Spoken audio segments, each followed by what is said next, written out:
आज हम जिस हवा में जी रहे हैं, जो खाना हम खा रहे हैं, क्या वो शुद्ध है? क्या हम साफ खाना खा रहे हैं? घरों में भी हम खाना खा रहे हैं तो हम बोलते हैं कि शायद ये खाना साफ होगा, परंतु नहीं, क्योंकि जहां पर हमारा खाना पहुंचता है, घर खेतों से हमारे घर में जो खाना पहुंचता है वो भी शुद्ध नहीं होता।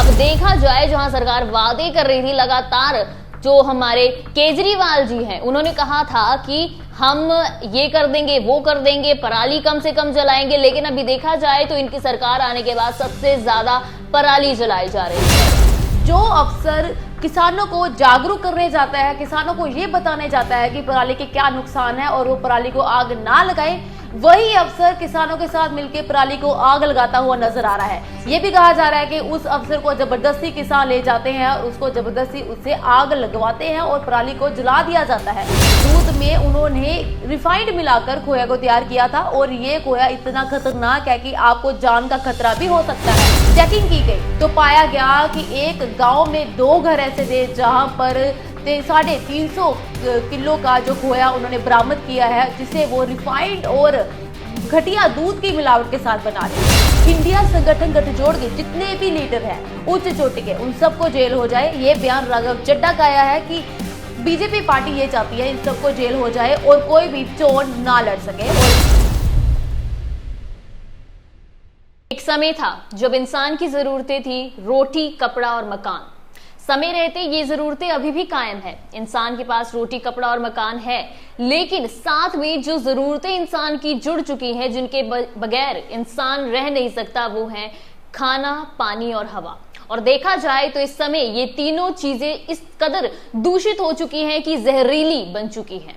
और यही जहरीली हवा लगातार हमारे अंदर जा रही है और हमें नुकसान पहुंचा रही है। हमारी सेहत आज किस तरह से खराब है ये हम अंदाजा भी नहीं लगा सकते कि कितनी सारी बीमारियां हमें आज घेर के खड़ी हैं।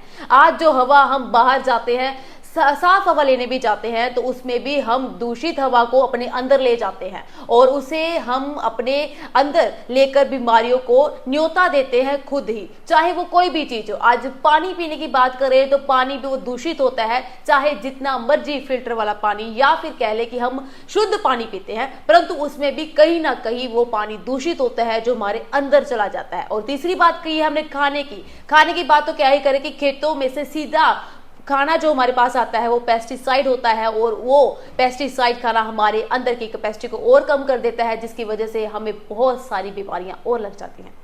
और इसके जिम्मेदार ठहराए भी तो किसे ठहराए? सरकारों ने खुद वादे किए थे कि वो इन सभी चीजों से हमें छुटकारा दिलाएंगे, लेकिन अभी देखा जाए तो सरकार के खुद पैर दाबाडोल हो चुके हैं। सरकार जिम्मेदारी शायद लेना ही नहीं चाहती। सरकार को सिर्फ मतलब था तो वोट से, जनता के वोट उन्हें मिल चुके हैं और अब उनकी स्थिति ऐसी हो चुकी है कि उनका ध्यान इन सब चीजों के तरफ बिल्कुल भी नहीं जा रहा। हमारी राजधानी दिल्ली, काफी शर्मनाक बात है कि हमारी राजधानी दिल्ली इतनी ज्यादा दूषित हो चुकी है कि अब सांस लेना भी एक सिगरेट पीने के बराबर हो चुका है। जी हाँ, वंदे भारत 24 आप देख रहे हैं। मैं सुरभि शर्मा आपके साथ और मेरे साथ है महिमा। कुछ खास मुद्दे लेकर आज हम फिर आपके साथ हाजिर हैं।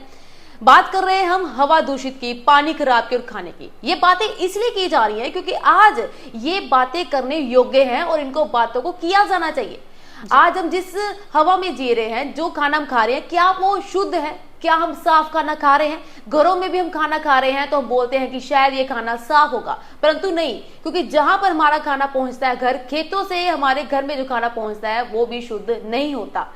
और इसका जिम्मेवार हम किसको ठहरा सकते हैं? सरकार की बात कर रहे हैं तो आम आदमी पार्टी की सरकार इस टाइम दिल्ली में भी है और पंजाब में भी है। दिल्ली में आम आदमी पार्टी सरकार ने बहुत बड़े वादे किए थे, खास तौर पर दूषित हवा को लेकर, क्योंकि राजधानी दिल्ली जानी जाती है दूषित हवा के लिए। वहां पर पोल्यूशन इतना ज्यादा है कि वहां का AQI लगातार बढ़ता जा रहा है और लोगों को सांस लेने में दिक्कत आ रही है, यहां तक कि उनकी आंखों तक में दिक्कत आनी शुरू हो चुकी है।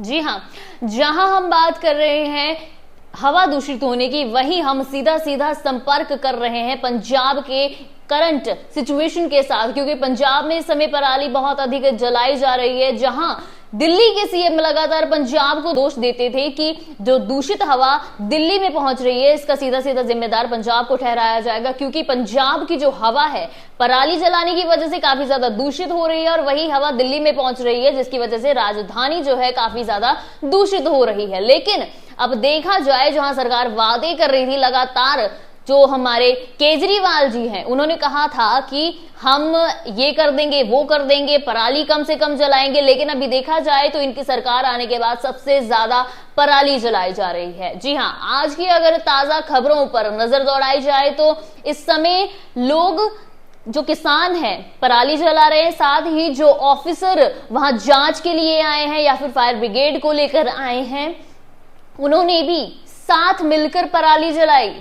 आप हालात देख सकते हैं कि आम किसान कुछ भी नहीं कर सकता, जहां हमारे खाने के जो चीजें हैं, चाहे वो अनाज है, दालें हैं, वो सभी इस कदर जहरीली हो चुके हैं, इतनी ज्यादा उनमें पेस्टिसाइड यूज किए जा रहे हैं। वहीं हालात ऐसे हो चुके हैं कि अब आप देखेंगे आपको सर्दी आने से पहले भी धुंध नजर आएगी, क्योंकि वो धुंध नहीं, वो दूषित हवा है। लगातार एयर क्वालिटी इंडेक्स गिरता जा रहा है, लेकिन सरकार के हाथ खड़े हैं, सरकार शायद कुछ करना ही नहीं चाहती है। जी हाँ, पंजाब की ताजा वीडियो बठिंडा से सामने आई है, जहां पर जो अफसर किसानों को जागरूक करने जाता है, किसानों को ये बताने जाता है कि पराली के क्या नुकसान है और वो पराली को आग ना लगाए, वही अफसर किसानों के साथ मिलकर पराली को आग लगाता हुआ नजर आ रहा है। ये भी कहा जा रहा है कि उस अफसर को जबरदस्ती किसान ले जाते हैं, उसको जबरदस्ती उससे आग लगवाते हैं और पराली को जला दिया जाता है। वहीं पर लगातार ऐसी वीडियो सामने आ रही है जहां पर किसान अपनी हरकतों से बाज नहीं आ रहे हैं और पराली को आग लगाई जा रही है, जिससे हवा दूषित हो रही है। वहीं पंजाब सरकार की ओर से लगातार ये अपील किसानों से की जा रही है कि वो पराली को आग ना लगाए, जिसके लिए उन्होंने काफी सारे निर्देश भी जारी किए गए हैं। आपको बता दें कि लगातार उन सभी एरियो में, यानी कि जहां जहां पराली जलाई जाती है खेतों के आसपास, सरकार की ओर से कुछ अफसरों को नियुक्त किया गया है ताकि वो वहां पे नजर रख सके कि कोई भी पराली को ना जलाए। परंतु फिर भी पराली को जलाया जा रहा है। जहां पर फायर ब्रिगेड की गाड़ियां भी आ रही है तो किसान उनको वापस जाने को कह रहे हैं। वहीं पर किसानों का यह भी कहना है कि जब कनक को आग लगती है तो कोई भी नहीं आता, पर अब पराली को आग लगाई जा रही है तो सभी मौजूद होते हैं। जी, सिर्फ यही नहीं, हालात इतने खराब हो चुके हैं कि जहां हम जहरीली हवा ले रहे हैं, ठीक है, जहरीला पानी हम पी रहे हैं, जहरीला खाना हम खा रहे हैं, वहीं मिलावट भी पीछे नहीं है। ताजा मामले मिलावट के भी सामने आ रहे हैं। पंजाब में इस समय स्थिति इतनी खराब हो चुकी है कि लोग पैसा कमाने के लिए कुछ भी कर रहे हैं। स्वास्थ्य विभाग के लगातार छापे पड़ रहे हैं, लेकिन लोग अपने काम करने से बाज नहीं आ रहे हैं। आज का दूसरा अहम मुद्दा है मिलावट। पंजाब में काफी सारे ऐसे मामले देखने को मिले हैं जहां मिलावट की जा रही है। फेस्टिवल सीजन आ रहा है, वहीं लोग बाज नहीं आ रहे हैं काम करने से। जहां मिठाइयों में मिलावट की जा रही है, कुछ भी जो पदार्थ खाने योग्य बनाए जा रहे हैं उनमें मिलावट की जा रही है, सस्ते दामों में उन्हें बेचा जा रहा है और आम इंसान क्या करे, वो खरीद रहे हैं और उनके स्वास्थ्य पर गलत असर पड़ रहा है। स्वास्थ्य विभाग ने जहां कस्में खाई हैं इनके स्वास्थ्य का ध्यान रखने की, वहीं वो मजबूर हैं इन लोगों को पकड़ने में, क्योंकि तादाद लगातार बढ़ती ही जा रही है। अमृतसर का ये एक वीडियो सामने आ रहा है जहां पर घर पे ही चक्की लगाई गई थी और नकली खोया बनाया जा रहा था। आपको बता दें कि दूध में उन्होंने रिफाइंड मिलाकर खोया को तैयार किया था और ये खोया इतना खतरनाक है कि आपको जान का खतरा भी हो सकता है और इस खोए को सिर्फ और सिर्फ 50 रुपए में बेचा जा रहा है। इससे आप अंदाजा लगा सकते हैं कि लगातार ऐसे काम किए जा रहे हैं। फेस्टिवल सीजन पास में है और लोग मिठाइयां खरीदते ही हैं। अच्छी मिठाइयां और सस्ती मिठाइयां खरीदना कौन नहीं पसंद करेगा, इसलिए सस्ते के चक्कर में लोगों के ही जान के खिलवाड़ हो चुके हैं, यानी कि मिलावट कर रहे हैं। लगातार मिठाइयों में गलत तेल डाला जा रहा है और मिलावट करके लोगों को वो मिठाइयां परोसी जा रही हैं। ऐसी बहुत सारी वीडियोस हमने पिछली बार भी देखी है कि कुछ जो प्रोडक्ट दुकानों में पड़े होते हैं, चाहे वो बंद क्यों ना हो, जैसे कि बंद चॉकलेट के डिब्बे, और जब उन चॉकलेट के डिब्बों को खोला जाता है तो उसमें से कीड़े मकोड़े निकल आते हैं। तो ऐसी मिलावटें लगातार हो रही हैं। इसकी छापेमारी की गई है। अमृतसर के रजिंदर पाल सिंह, जिन्हें सिंघम भी कहा जाता है, उन्होंने दावा किया था कि अगर कोई भी इस तरीके की मिलावट करता हुआ पकड़ा जाएगा तो उसके खिलाफ सख्त कार्रवाई की जाएगी। परंतु जब वहां के डीसी की ओर से निरीक्षण किया गया, यहाँ पर चेकिंग की गई, तो पाया गया कि एक गांव में 2 घर ऐसे थे जहां पर 350 किलो का जो खोया उन्होंने बरामद किया है, जिसे वो रिफाइंड और घटिया दूध की मिलावट के साथ बना रहे थे। 337 किलो, बहुत बड़े एक ये कह सकते हैं, काफी ज्यादा उन्होंने मात्रा में खोया बनाया था।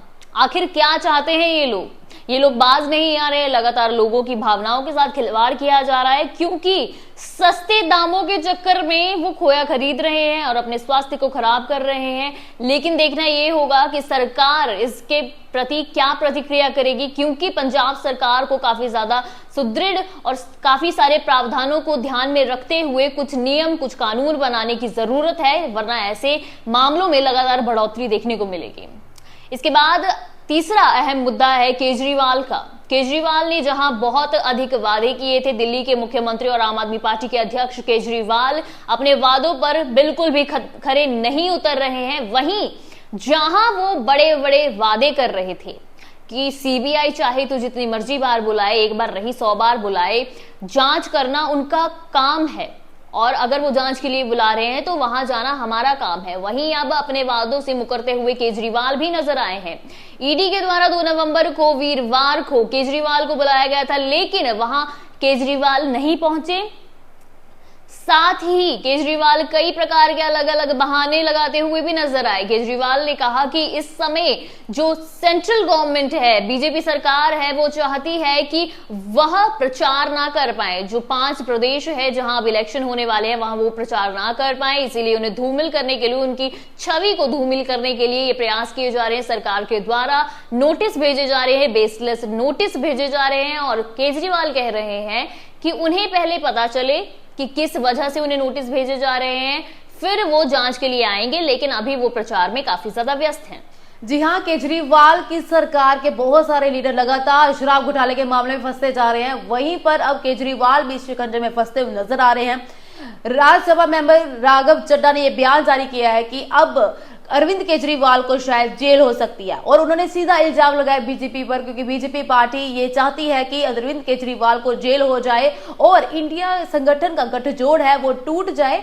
इंडिया संगठन गठजोड़ के जितने भी लीडर हैं उच्च चोटी के, उन सबको जेल हो जाए। ये बयान राघव चड्ढा का आया है कि बीजेपी पार्टी ये चाहती है इन सबको जेल हो जाए और कोई भी चोन ना लड़ सके और बीजेपी अकेले ही चोन लड़ सके। आपको बता दें, अरविंद केजरीवाल के बड़े बड़े वादे फेल होते हुए नजर आ रहे हैं, क्योंकि उनकी आप सरकार के सभी लीडर लगातार गिरफ्तार हो रहे हैं। ईडी के छापे लगातार उन पर पड़ रहे हैं और केजरीवाल का ये दावा है कि वो साफ है, उनके खिलाफ जो भी सबूत है वो गलत है। उन्होंने सीबीआई को पत्र लिखकर जवाब दिया है कि वो इसमें शामिल नहीं हो गए, यानी कि वो सीबीआई के सामने पेश नहीं हुए और मध्य प्रदेश की अपनी रैली में निकल गए, जिसके लेके उन्हें काफी ट्रोल भी किया जा रहा है। विरोधी पार्टी लगातार उनको ट्रोल कर रही है कि अरविंद केजरीवाल के लिए चोन प्रचार करना ज्यादा जरूरी है, जिसकी वजह से वो वहां से भाग गए और सीबीआई के सामने पेश नहीं हुए। लेकिन अरविंद केजरीवाल का ये कहना है कि उन्हें बिना बात के बुलाया जा रहा है और ये सारी की सारी राजनीति है, एक रणनीति के तहत उन्हें फंसाया जा रहा है और बीजेपी पार्टी ये सारा काम कर रही है। वहीं अरविंद केजरीवाल जहां आबकारी नीति घोटाले को लेकर उन्हें बुलाया गया था वो नहीं पहुंचे, लगातार वो बीजेपी पर आरोप लगाते रहे। वहीं अरविंद केजरीवाल का एक बड़ा आरोप सामने आ रहा है, जहां अरविंद केजरीवाल कह रहे हैं कि जब उनके पास नोटिस नहीं पहुंचा था तभी भाजपा के एक सांसद मनोज तिवारी बड़े बड़े वादे कर रहे थे जनता के साथ और कह रहे थे कि मुख्यमंत्री को जेल पहुंचाया जाएगा। उनका कहना है कि यदि गवर्नमेंट ये काम नहीं कर रही है, नोटिस नहीं भिजवा रही है, तो नोटिस पहुंचने से पहले सांसद को कैसे पता चल गया। लेकिन जहां आरोप लगा रहे हैं वो विपक्षी पार्टियों पर, वहीं ये बात भी सामने आ खड़ी होती है कि अगर जांच के लिए उन्हें डर नहीं था तो वो जांच से भागे ही क्यों, वो प्रदेश में प्रचार करने के लिए क्यों पहुंचे। उनके लिए इलेक्शन ज्यादा जरूरी है, या फिर वो सरकार की बात सुनना नहीं चाहते, या फिर शायद उन्हें डर है पीएमएल का। पीएमएल जिसके तहत उन्हें कई एक्ट के तहत दंड दिए जा सकते हैं, जो भी आरोप उन पर लगाए गए हैं यदि वो सच हो जाते हैं। वहीं आम आदमी पार्टी के कई नेताओं पर ईडी की रेड पड़ रही है, वहीं कई आम आदमी पार्टी के जो नेता हैं वो जेल में भी हैं। इस समय केजरीवाल की स्थिति काफी डगमगाई हुई है। देखना यह होगा कि केजरीवाल का अगला कदम क्या होगा। क्या केजरीवाल को जेल होगी या फिर केजरीवाल सच में अपनी किए हुए गुनाहों की सजा नहीं भुगतना चाहते और इसके लिए वो भाग रहे हैं। आगे क्या कुछ होगा इसकी अपडेट भी हम आपको जरूर देंगे। फिलहाल के लिए हमें दीजिए इजाजत। मैं सुरभि आपके साथ, मैं महिमा आपके साथ। देखते रहिए वंदे भारत 24।